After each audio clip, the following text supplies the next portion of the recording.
Welcome everybody to the 40 Finance channel. My name's Jeff Beers. Today we're going to look at Taiwan Semiconductor Manufacturing Company, ticker symbol TSM, and we're going to talk about the investment potential for this stock. Is this a good purchase right now? There's a lot of news swirling about potential contracts, quite frankly, for TSM, with Intel sort of stumbling recently and AMD ramping up a lot of their projects. What does it all mean for Taiwan Semi, and what does it mean on a short-term and long-term basis for investors? Quick reminder that my stock picks and projections are just my opinion for your entertainment. Please talk to a financial professional before taking on the risks of investing. However, if you do enjoy stock market analysis and going deep on stocks like TSM, then please subscribe to the 40 Finance channel. Thank you to everyone who's subscribed. All right, so if you follow the chip sector at all or the technology sector, TSMC has been everywhere. And actually, I'm going to stop there. One important call out is the ticker symbol for Taiwan Semi is TSM. However, their company's acronym is TSMC. So I'll probably be making references to both as they pop in my head. But TSM is the ticker. TSMC is sort of the acronym for that elongated name.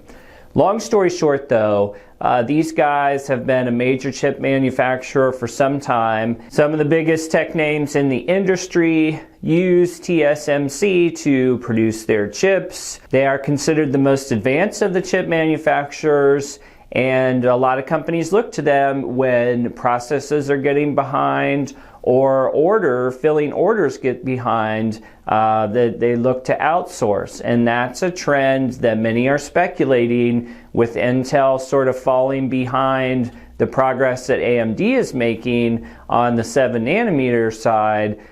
Could Intel suddenly be interested in TSMC as a partner to produce chips? So there's been a lot of swirl lately. I think at the end of the day, it's all good news for TSMC. One important note for investors, if you're going to look into this company, and I put a little screenshot of a currency calculator, they are on the new Taiwanese dollar, which is obviously a different currency than a United States dollar. If you go to their investor relations area, they do a pretty good job on all their quarterly and annual reports of translating things to US dollars, but make sure that you double check the numbers that you investigate, that they're in the currency you think they are. All right, looking at the stock today, this is a NYSE stock, ticker symbol TSM, and we do have a stock price today of $78.06. The 52-week range went from $40 all the way up to $84. Some of these Intel pains started to surface, and folks started to speculate that TSM might be a good partner for them.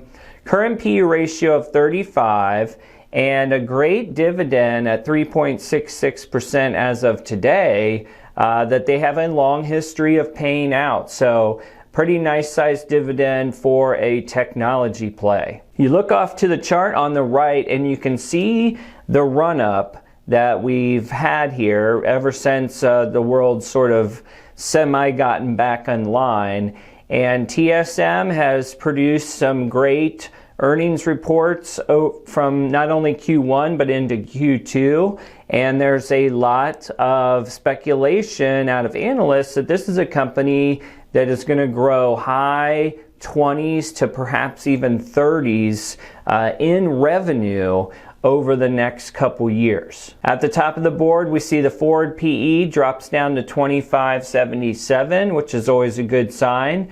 Trailing 12-month revenue, I had to calculate this myself, so I'm going to call it estimated at $41 billion. Cash at $15 billion and a debt load of $24 billion. So relatively good position on a cash versus debt versus revenue level, and I don't anticipate too many problems with this company on paying their bills. All right, now like we always do, let's take a look at the TSM stock valuations over the past several years to see if this is a cheap or expensive time to buy into the stock. All right, we got the rows highlighted in green. Reading off from left to right, our current PE and forward PE are 29 and 25 respectively.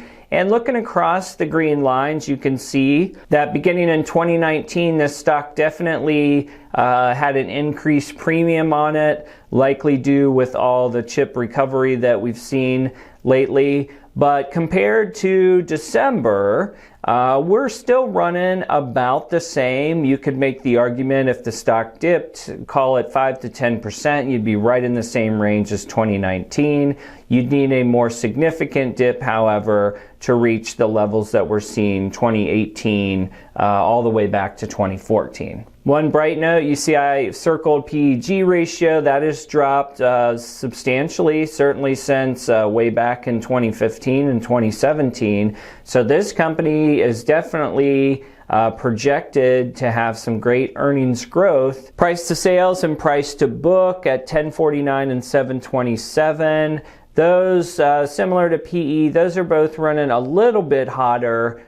Certainly price to book jumping all the way into the 7s. It's been as low as 372 and 347 a few years ago. Okay, this is normally the time when I take a look at TipRanks to get a feel for what are the best performing analysts saying about Taiwan Semi. Unfortunately for this stock, despite its gargantuan size or market cap, there wasn't a lot of feedback. So we'll just look at this very quickly. You see I put the question mark in the middle. There's very few price targets, but if we can glean anything from this, from an analyst rating, which would be your third column from the left, that's mostly buy signals.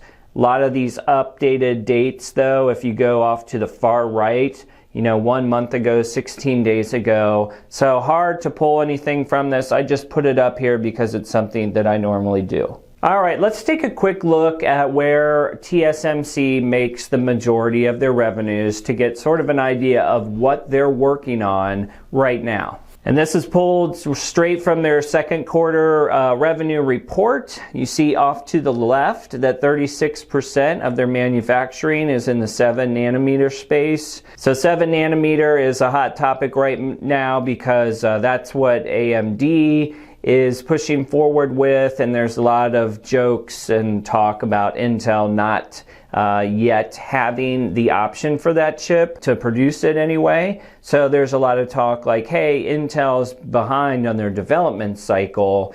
Should they just partner with TSMC and get this 7 nanometer out to the market? I'm not sure how feasible that is, but I am sure that Intel's probably thinking about it. Looking off to the right, you start thinking about what kind of things do these chips go in. Obviously, smaller chips are going to play well with the smartphone market. So you see 47% of the revenue by platform is smartphone. Then you have 33% in personal computing.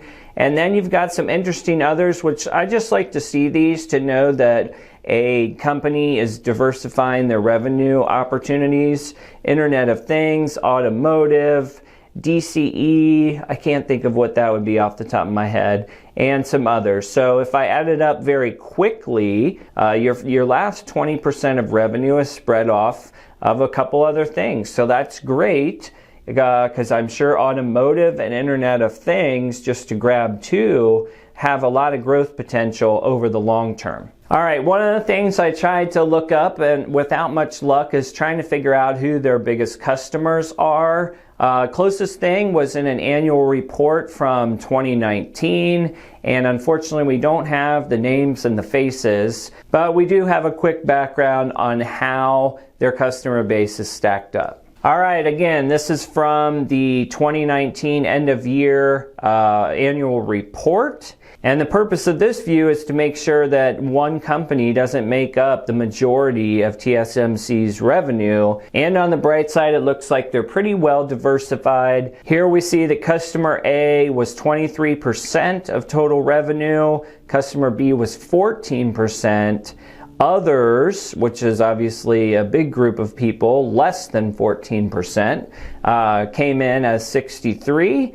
And so this to me is a good sign. You want to be able to not only have processes that bring in new customers, but you want to be able to balance the wealth, so to speak, in case a relationship goes bad, or worse yet, one of your customers goes out of business. So across the board, as someone who didn't have a ton of exposure to TSM, looking through, I did a lot of studying and a lot of report reading for this one, and it looks very, very good. There's a lot of pride to this company as being the #1 company in Taiwan. There was a time when this company, I think the stock valuation made it like one of the top 10 companies market cap wise in the world. So there's a lot going on here, not to mention the changing direction of technology and the potential for so many big clients to still come in with orders.